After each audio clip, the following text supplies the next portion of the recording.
Hi అండి, అందరికీ welcome back to my channel. ఈరోజు వీడియో వచ్చేసి కొత్తిమీర చట్నీ. ముందుగా ప్యాన్ తీసుకొని కొంచెం ఆయిల్, ఆనియన్స్, పచ్చిమిర్చి వేసి బాగా వేయించుకోవాలి.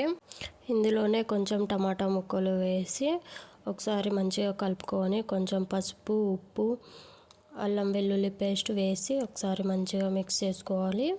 ఆ తర్వాత పక్కన పెట్టుకున్న కొత్తిమీర బాగా కడిగేసి అందులో వేసి మళ్ళీ ఒకసారి మిక్స్ చేసుకొని కొంచెం ఉడికిన తర్వాత మిక్సీ జార్లో వేసుకొని మిక్సీ పట్టేయడమే. ఈ చట్నీ అన్నంలో అయినా, ఇడ్లీలో అయినా, దోశలో అయినా చాలా బాగుంటుంది.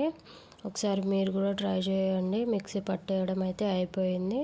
దీన్ని ఒకసారి తాలింపు వేసుకుంటే మనకు చట్నీ రెడీ అయిపోతుంది. ప్యాన్ పెట్టేసి కొంచెం ఆయిల్, జీలకర్ర, ఆవాలు, కరివేపాకు వేసుకొని ఒకసారి మంచిగా మిక్స్ చేసుకోవాలి. కొంచెం ఉప్పు తక్కువైంది, అందుకే ఉప్పు వేసుకొని కలిపేస్తున్నాను. వీడియో నచ్చినట్లయితే మన ఛానల్ని సబ్స్క్రైబ్ చేసుకోండి.